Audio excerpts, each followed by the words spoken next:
Painted painless learning. નમસ્કાર વિદ્યાર્થી મિત્રો, આજે આપણે ધોરણ 7 વિષય ગુજરાતી એની અંદર પ્રકરણ 15 આવ ભણા આવ અભ્યાસ અને સ્વાધ્યાયનું સોલ્યુશન લઈને આવ્યા છીએ. નીચેના પ્રશ્નોના ઉત્તર માટે આપેલા વિકલ્પોમાંથી સાચો વિકલ્પ શોધવાનો. લેખક અને બીજા સૌ મોચીને મામા કહેતા, કારણ કે એ સામાન્ય હતું. આવ ભણા આવ પાઠમાં બૂટ બનાવવાની બાબતમાં હાસ્ય સર્જાયું છે. પરિવારના લેખકના બૂટ માટે સર્વાનુમત નક્કી થતું કે બૂટ રિપેર કરાવી દેવા. આ પાઠમાં પરમાણુ એટલે માપ. નીચેના પ્રશ્નોના ઉત્તર આપો. કયા પ્રસંગને લઈ લેખક શેષવની સંસ્મરણમાં સરી પડ્યા? લેખકે નાના પુત્ર અફઝલને બૂટ લેવા 270 રૂપિયા આપ્યા. તે બૂટ મોજા લઈ આવ્યો, આથી તે આનંદ અને ઉલ્લાસમાં હતો. અફઝલ બૂટ મોજા પહેરીને સ્કૂલે જવા રવાના થયો. આ પ્રસંગને લઈ લેખક શેષવના સંસ્મરણો સરી પડ્યા. પરિવારના સભ્યોની મિટિંગ ક્યારે મળતી, એમાં અંતે શું નિર્ણય થતો? લેખકે પોતાના બૂટ ખરીદવાનો પ્રશ્ન સમગ્ર પરિવારના સભ્યો સામે જટિલ સમસ્યા બની જતો. લેખક પ્રથમ ભાઈ છોટુભાઈને, પછી અમીનાબહેનને અને પછી બા સમક્ષ રજૂઆત કરતા. છેવટે વાત બાપુજીને જણાવતા. કોઈ આ બાબત પર 7 ઉપર લક્ષ આપતું નહીં. છેવટે પરિવારના સભ્યો મિટિંગ મળતી. મિટિંગમાં લેખકને બૂટ અપાવવાનો સૈદ્ધાંતિક સ્વીકાર થતો. પછી પરિસ્થિતિની સમીક્ષા થતી. ત્યારબાદ સર્વાનુમતે નક્કી થતું કે જૂના બૂટ જે હતા એને રિપેર કરાવી, ફાટ્યા હોય ત્યાં થીગડા મરાવી દેવા અને નવી સગસકલી નખાવી અને પાલિશ કરાવી, જોનારને ઓળખી ન શકે એવા કરીને અને બૂટ નવા જેવા બનાવી દેવા. આવું નક્કી થતું પરિવારમાં. બરાબર. દુદા મામાએ લેખકના બૂટ બનાવવા માટે કઈ કઈ વિગતો મેળવી? તો દુદા મામાએ લેખકના બૂટ બનાવવા માટે વિગતો કેવી મેળવી? તો વિગતો મેળવી, બૂટ લાલ રંગના કે કાળા રંગના કરવા છે, વાદળીવાળા કે વાદળી વગરના બનાવવાના છે, અણીવાળા કરવા છે કે ગોળ કરવા છે. આ વિગતો મેળવી દુદા મામાએ એક બાજુ લખાયેલા અને બીજી બાજુ કોરા કાગળ ઉપર લેખકનો પગ મુકાવી તેના પછી એનું માપ લીધું. ભાણાને દુદા મામા પર શા માટે ખીજ ચડતી? લેખક દુદા મામા પાસે નવા બૂટ સીવડાવવા પગનું માપ આપી આવ્યો, પણ દુદા મામા અનેક બહાનો કાઢતા. લેખકને અનેક ધક્કા ખવડાવ્યા છતાં દુદા મામા ભાણાની શાંતિથી સ્વચ્છતાથી સમજાવતા. બહાના કાઢીને ધક્કા ખવડાવતા રહ્યા, તેથી ભાણાના દુદા મામા પર ખીજ ચડતી. મારા કર્મે લખ્યું કથિર એમ લેખક શા માટે કહે છે? લેખક નવા બૂટ લેવાની ઈચ્છા છે. કુટુંબના સભ્યો જૂના બૂટને રિપેર કરાવીને પહેરવાની સૂચના કરે.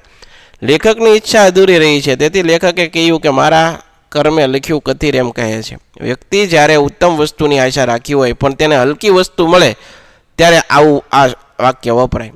મિત્રો, જો તમે ભાવનગરની અંદર વસવાટ કરતા હો તો તેના માટે ધોરણ 8 થી 12ના તમામ વિષયોનું કોચિંગ પૂરું પાડતી કોચિંગ ઇન્સ્ટિટ્યૂટ આલ્ફા એકેડમી કાર્યરત છે. જે તમે એમાં જોડાઈ શકો, એનો સંપર્ક કરી શકો. આ ઉપરાંત અમારી હજી સુધી તમે પેન્ટેડ એપ્લિકેશન ડાઉનલોડ નથી કરી તો આજે જ ગૂગલ પ્લે સ્ટોર પર જઈ તમે પેન્ટેડ એપ્લિકેશન ડાઉનલોડ કરી લો, જેની અંદર દરેક વિષયના સ્વાધ્યાયની સોલ્યુશન, સ્વાધ્યાય પોથી, એકમ કસોટીના સોલ્યુશન, આ ઉપરાંત દરેક વિષયના ડીપલી વિડીયો લેક્ચર, ધોરણ 9 અને 10ના વિદ્યાર્થીઓ માટે લાઈવ વિડીયો લેક્ચર્સ, આ ઉપરાંત દરેક વિષયની PDF પ્રોવાઈડ કરવામાં આવેલી છે. તમે જો અમારા યુટ્યુબની અંદર વિડીયો જોવા માંગતા હો તો અમારા યુટ્યુબની ચેનલનું નામ છે પેન્ટેડ. એ હજી સુધી સબસ્ક્રાઇબ નથી કરી તો સબસ્ક્રાઇબ કરો, જેથી કરી શું થશે, તમને નવા વિડીયો અમારા પહેલાં તમારા સુધી પહોંચશે. ઓકે. ત્યારબાદ પ્રશ્ન 3, કૌંસમાં આપેલા શબ્દોને યોગ્ય શબ્દ વડે ખાલી જગ્યા પૂરવી. વડીલો પાસે વિધિસર ખાલી જગ્યા રજૂ કરવી પડતી, માંગણી કરવી પડે. કોની આગળ? વડીલો જ આપણી માંગણીને સંતોષતા હોય. સમગ્ર પરિવાર માટે ખાલી જગ્યાએ જટિલ સમસ્યા બની જતી. મારા કર્મે લખાયું કથિર. બરોબર છે. નીચેના શબ્દોનો ઉપયોગ કરી વાક્ય બોલો. વિનયપૂર્વક, વિધિસર, નિર્ણય, વ્યવસ્થિત અને પરમાણુ, આ બધા નામ છે, એના વાક્ય બનાવવાના. ભાવિને એના પિતાજી આગળ વિનયપૂર્વક પોતાની માંગણી. બરોબર. માતા પિતા આગળ આપણે વિનયપૂર્વક જ માંગણી કરવી જોઈએ. લગ્નની વિધિસર શરૂઆત 3 વાગ્યા પછી થશે. આબુ જવા અંગે અમે હજુ નિર્ણય લીધો નથી. સમજદાર ગૃહિણી પોતાના ઘરને વ્યવસ્થિત રાખે છે. મોચી બૂટ કે ચપ્પલ સીવતા પહેલા પગનું પરમાણુ લે છે. સ્વાધ્યાય. લેખકે બૂટ બનાવવા માટે ઘરમાં કોની પાસે રજૂઆત કરવી પડતી? લેખકે બૂટ બનાવવા માટે ઘરમાં પ્રથમ ભાઈ છોટુભાઈ, પછી અમીનાબેન, બા પાસે અને છેલ્લે બાપુજી પાસે આખી રજૂઆત પોગતી. લેખકના મતે બૂટ પહેરવા કયા પ્રસંગો ગણી શકાય? લેખકના મતે પ્રસંગો બૂટ પહેરવા માટેના ગણી શકાય. 7મ 8મનો મેળો હોય, તરણેતરનો મેળો, ગણેશ ઉત્સવ, નવરાત્રિ, લગ્નગાળો, શાળાના પ્રવાસો. લેખક ક્યારે ઢીલા ઢપ થઈ જાય? જ્યારે નવા બૂટને બદલે કુટુંબીજનો જૂના બૂટને નવા જેવા બનાવી દેવાનો નિર્ણય કરતા ને ત્યારે લેખક ઢીલા ઢપ થઈ જતા.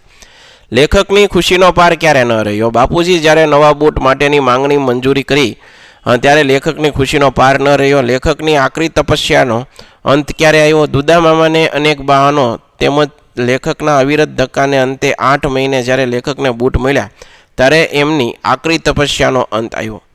મારો યાદગાર પ્રવાસ વિષય ઉપર આપણે 10 વાક્યો લખવાના છે. સરકારશ્રી દ્વારા સમગ્ર દેશમાં ઉર્જા સંરક્ષણ સપ્તાહ ઉજવાઈ રહ્યું છે, ત્યારે આજની યુવા પેઢી ઉર્જા અને વીજળી બચત માટે જાગૃતિ લાવવાના હેતુથી અમારી શાળામાં 14 ડિસેમ્બરના રોજ રાષ્ટ્રીય ઉર્જા સંરક્ષણ દિવસની ઉજવણી કરવામાં આવી. પીજીવીસીએલની એક કચેરીમાંથી ચૌધરી સાહેબ, RM પટેલ સાહેબ, DGL હડિયલ સાહેબ, PR પાઠક સાહેબ ઉપસ્થિત રહ્યા. આવનારા સૌ અધિકારીશ્રીઓનું શાળાના આચાર્ય રાજેશભાઈએ અભિવાદન કર્યું. સરકારશ્રી દ્વારા સમગ્ર દેશમાં ઉર્જા સંરક્ષણ સપ્તાહ ઉજવાય છે, ત્યારે આજની યુવા પેઢી ઉર્જા અને વીજળી બચત માટે જાગૃતિ લાવવાના હેતુથી ઉર્જા સંરક્ષણ અંતર્ગત વીજ સલામતી વિષય ઉપર ચિત્ર સ્પર્ધા અને નિબંધ સ્પર્ધાનું આયોજન થયું હતું, જેમાં આશરે 250થી વધુ બાળકો ભાગ લીધો. જેમાં નિબંધ સ્પર્ધામાં પ્રથમ આવેલા તમામ નંબર મેળવેલા બાળકોને પીજીવીસીએલ કચેરી હળવદ તરફથી પ્રોત્સાહનના ઇનામો પણ આપવામાં આવ્યા અને ભવિષ્યમાં ઉર્જા બચત માટે બાળકોને પ્રતિજ્ઞા લેવડાવવામાં આવી અને કાર્યક્રમને પૂર્ણ જાહેર કરવામાં આવ્યો, જે મારા જીવનનો એક યાદગાર પ્રસંગ છે. મારા કર્મે લખ્યું કથિર પંક્તિ પાઠના આધારે સમજાવો. દુદામામા બૂટ બનાવી વાયદા પ્રમાણે લેખકને દુદામામા પાસે બૂટ લેવા જતા, પણ વાયદા પ્રમાણે બૂટ મળતા નહોતા. લેખક હતાશ થઈ જતા, પોતાની ઈચ્છા અપેક્ષાથી સાવ ઉલટી પરિસ્થિતિમાં પોતે મૂકતા. નસીબ 2 ડગલા દૂર હોવું તેમની માટે લાગતું હતું, તેથી હતાશ થઈને લેખક બોલતા, મારા કર્મે લખાયું કથિર. સૂચવ્યા મુજબ કરો આ પાઠમાં આવતા અંગ્રેજી શબ્દોની યાદી. તો મીટિંગ છે, રિપેર છે, typhoid, project, station, pencil, fashion, આ બધા અંગ્રેજી શબ્દો. આ યાદીમાં આપણે વ્યવહારમાં જે અંગ્રેજી શબ્દો બોલીએ છીએ એ શબ્દો ઉમેરો. તો કયા કયા? ટેબલ છે, સ્ટોર્ચ છે, ice cream, kitchen, stove, paper, notebook, sandal, આ બધા અંગ્રેજી શબ્દો આપણે વારે વારે આપણા રોજબરોજના જીવનની અંદર એને યુઝ કરતા હોઈએ, ઉપયોગ કરતા હોઈએ છીએ. આ યાદીના અંગ્રેજી શબ્દો ગુજરાતી અર્થો: મીટિંગનો અર્થ થાય મુલાકાત કરવી, બેઠક કરવી. રિપેર, સમારકામ કરવું. ટાઇફોઇડ, આંતરડાનો રોગ છે, તાવ આવો. પ્રોજેક્ટ એટલે કે યોજના. સ્ટેશન તો રેલગાડીનું સ્ટેશન, વિરામ સ્થાન. ત્યારબાદ પેન્સિલ તો ભાઈ લખવા માટેની પેન, બરોબર. ફેશન તો રીતભાત, ઢબ, ટેબલ, મેજ, સ્ટોર્સ, કોઠાર અથવા દુકાન. આઈસ્ક્રીમ દૂધની એક વાનગી છે. ગેસ એટલે કે વાયુ. સ્ટવ કેરોસીનથી ચાલતી સગડી. પેપર કાગળ. નોટબુક નોંધપોથી અને સેન્ડલ એટલે જોડા. અંગ્રેજી શબ્દોનો ઉપયોગ કરી વાક્ય બનાવો. આજે કંપનીના હોદ્દેદારો અગત્યની મીટિંગ હતી. મેનેજર ખુરશી ટેબલ રિપેર કરાવ્યા. પટ્ટાવાળાને ટાઇફોઇડ થયો હોવાથી તે નહોતો આવ્યો. હોદ્દેદારો ફેશન ડિઝાઇન અંગેના પ્રોજેક્ટ ઉપર ચર્ચા કરવાના હતા. સ્ટેશન ઉપર વડોદરા જતી ગાડી હમણાં જ આવી. કંપની હવે પેન્સિલ ઉત્પાદન અંગે પણ વિચારી રહી હતી. અહીં ફેશન ડિઝાઇનનો કોર્સ ચાલે છે. આ બધા વાક્યો એક પ્રસંગ સ્વરૂપે લખી વર્ગમાં રજૂ કરો. મેનેજરે ખુરશી ટેબલ રિપેર કરાવવાવાળા પટ્ટાવાળા ટાઇફોઇડ થયો હોવાથી તે આવ્યો ન હતો. હોદ્દેદારો ફેશન ડિઝાઇન અંગેના પ્રોજેક્ટ ઉપર ચર્ચા કરવાના હતા. અહીં ફેશન ડિઝાઇનનો કોર્સ ચાલે છે. કંપની હવે પેન્સિલ ઉત્પાદન વિચારી રહી છે. નીચે આપેલા વાક્યોમાં દર્શક વિશેષણો શોધીને લખો. એ બજારમાં બૂટ માટે જે ધક્કા ખાધા છે, એ તો એ દર્શકવાચક વિશેષણ. બાપુજીની પરવાનગીથી મેં એ જોડા સોમાને આપ્યા. એ જોડા કયા જોડા? એ દર્શકવાચન. હજી આ ગાડીમાંથી ઉતર્યા જ છીએ.